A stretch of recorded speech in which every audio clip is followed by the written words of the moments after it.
Congressman Mark Pocan taking your calls. And Congressman Pocan, you're here with us? I am. Okay, and I can still hear you. That's marvelous. Dave in Federal Way, Washington, you're on the air with Congressman Pocan. Hey, Congressman Pocan. First, I just wanted to say I think it's awesome that you reminded all of us that Donald Trump is, in fact, a draft dodger. And also, I have a personal dislike of Scaramucci. But there is this belief that he is somehow, benevolent or decent for the gay community. And, this just proves that I don't think that he is. He being Trump? No, Scaramucci. I see nothing good about Scaramucci at all. He's anti-science. He's anti-reason, in my opinion. But, there is this belief that he is somehow a little more liberal or whatever, but I reject that. But my question is about this BCRA and this motion to proceed. What bothers me about it is it really gets confusing, as to what individual Congress or senators, their motivations are. And the Portman Amendment is saying, of the BCRA, the Portman Amendment was saying something about granting more monies to the states to stabilize the markets. And I'm wondering about that. I'm wondering, especially the Republicans that voted against that, do you believe they intentionally want to destabilize the markets in the states? So let me say two things. One, I think they're just trying to desperately find anything that can get the votes to get out of the Senate to say they repealed the Affordable Care Act and then get to conference committee.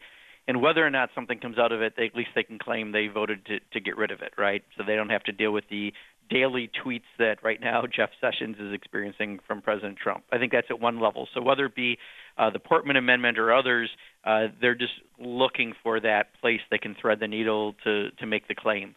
I do think, though, that there's a part that I've heard from President Trump several times that if they can't get this done, they're just trying to figure out how they can destabilize it to say, see, we told you so, the Obamacare is not going to work, when we've acknowledged there are things that we need to fix around the Affordable Care Act. But 20 million people now have access. You can't just throw everyone off because you want to provide a tax cut to the wealthiest and to big corporations and big pharma. So, I think watch what they say and what they do this week, maybe two different things. But we need to keep the pressure on no matter what, because we've been winning. They would have passed this thing months ago and destroyed it if it wasn't for all of us calling up. So we need to keep this pressure on, and everyone's going to be home in August. You need to set up meetings with your member of Congress and your senator. You need to go to their town halls. You need to demand town halls if they're not having them, because a lot of them aren't having them. And you need to figure out how to get heard during that August month to keep the pressure on, because I think that's really the key thing. They are going to do everything they can to try to prove they're right. A big part of it is just getting rid of Obamacare and not necessarily worrying about the replacement, because this is about tax reform. Yeah, amen. Reed in Rockford, Illinois. You're on the air with Congressman Pocan. Hello. Hey, Reed. Two things. One is about health care. I see that Democrats aren't really saying anything about the poison pills that were put into health care when it was passed. And I'd like to see them talk. Are you talking about Marco Rubio's doing away with the risk corridors? Huh? Beg pardon? Are you talking about Marco Rubio nuking the risk corridors last year? No, I'm saying that when we passed health care, I guess, they had already put timed things in it that would financially strap it and limit it down the road, because they didn't want it. So the only thing they could do was put in poison pills that would either defund it or destabilize it down. But you don't know the specifics of any of those, Reed. Thing on the part of the Republicans. Okay, Congressman, thoughts on that? I'm unfamiliar with that argument. Well, I think what you started to say, Tom, is probably, I think, more succinctly what the issues are, right? Some of the things we know, like the risk corridor issue and others. I do hear Democrats talking about them. I think what we're trying to say right now is, look, let's fix the Affordable Care Act where we know it needs to be fixed, which is completely doable without kicking 20 million people off of their health insurance, without destabilizing the market so that people who aren't on the Affordable Care Act wind up paying more, like they will under, so far, every Republican plan I've seen put forward. So, I think our real goal here is, one, make sure they don't get rid of the Affordable Care Act, and two, they actually sit down with Democrats and do our job as members of Congress and fix the current system that we have that's working for at least 20 million people now having new access, and everyone benefiting from things like the pre-existing conditions. Now you can get coverage. There's no lifetime cap. Women pay the same as men, and all the rest. So I think, while certainly there are things that we would have liked to have seen, like a public option certainly would make it a much more competitive overall system. We're going to talk about those things, but right now our goal is to make sure they don't get too far in completely tearing apart the Affordable Care Act. Russell in Hickory Hills, Illinois, listening to WCPT. You're on the air with Congressman Pocan. Yeah, thank you for taking my call.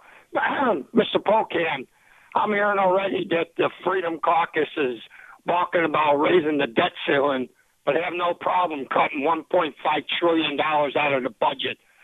How does 40 guys lead the spineless guy you call Paul Ryan by the nose? And when's he going to tell him, no, you have to raise the debt ceiling? Because this is getting to be embarrassing. Yeah, I'll tell you, Russell. First of all, I have always supported a measure that would automatically increase the debt ceiling when we automatically increase spending. Why have two separate steps at it? Because I think it just gives people like the Tea Party one more reason to obstruct, because that's what they do. Here's the bottom line is, former Speaker Denny Hastert, who now I guess is out of prison. I used to say he's now inmate whatever, but now he's out of prison, had a rule that said you had to have 218 people in their conference, which is the majority in Congress, support something for it to come to the floor for a vote. Paul Ryan agreed to do that when he became Speaker, which is something the Tea Party wanted because it gives 40 people the power of 218, the majority, because if they say no, you don't have 218, and then they can't put things on the floor. It's standing up to that 40 people who don't believe in government, period, but ran for office to run it, and realizing you can get votes across the aisle, we have to govern. So you're right, Paul.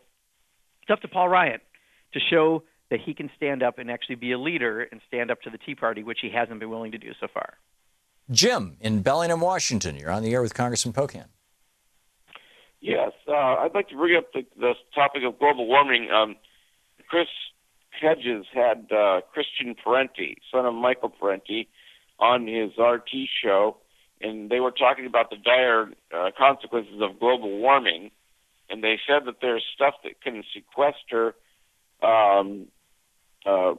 greenhouse gases, actually take it out of the atmosphere. I don't know if they call it biochar or other things too, but I would like to put out to your congressman that I would like to see a lot of more speaking like that in the Congress toward the Republicans who deny that it even exists.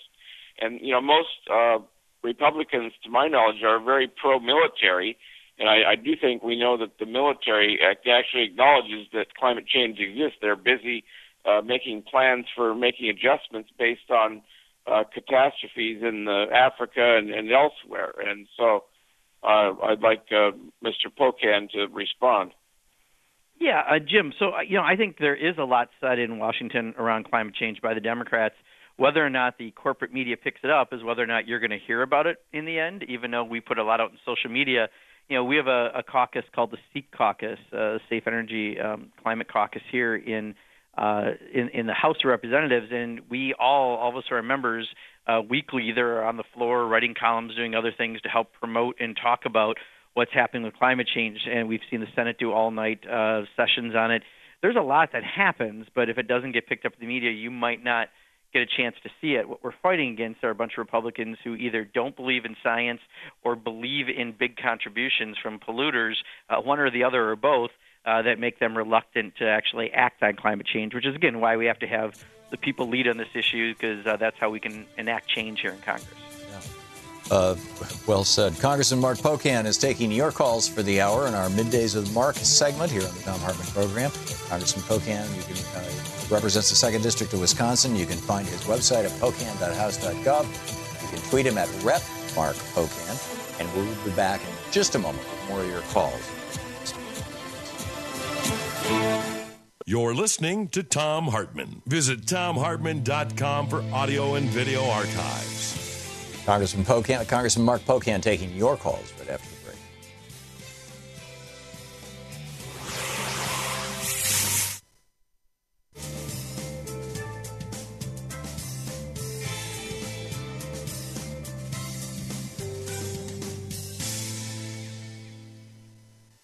And welcome back. Leonard in South Pasadena, California. Hi, how you doing, Tom? Hey, Leonard. You're on the air with Congressman Pocan. Well, good to talk to you, Congressman Pocan, and I'm very proud that you're here. I have a question. Looks like Trump wants to build the military. There might be a good reason for that. What if we continue to ignore global warming? And it gets to the point where, if the other countries don't do something, we're all going to die, and they decide to attack us for their own survival. What do we do? Yeah, I think that's a question that, quite honestly, would happen a little more down the road, right? Because we know the impacts of climate change, even though we're seeing them now. I can tell you in Wisconsin last week we had some storms that took out more trees in my district and did more damage in my district. And the person in the town I live in who does the picking up said it's the worst damage they've seen in 40 years. I mean, we're seeing these wild swings, but not necessarily to the level, I think, that would probably initiate other countries looking at us. But it's like a bad Kurt Vonnegut novel, Yeah, I do think, though, that, where our military is concerned is rightfully so. I mean, we could have major catastrophes on the homeland if global warming continues. And, we all should be concerned. The problem is around here, either they don't believe in science, the 2% of scientists who seem to not be clear on climate change, or they believe in the campaign contributions that they get from the polluters that want to keep the way things go right now is just perfect for their profitability. Alexandra, listening on KBCS in LaConner, Washington. Alexandra, you're on the air with Congressman Pocan. Yay. Thank you both for what you do. Congressman Pocan, I realize that this may be sort of a crystal ball question, but I have a very disabled son.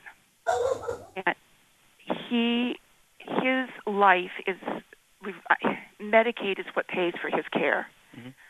What's going to happen? Yeah, I'll tell you, I'm hopeful that it's not just your story, but your story multiplied by thousands and thousands and thousands of people who are calling their members of Congress and telling these stories.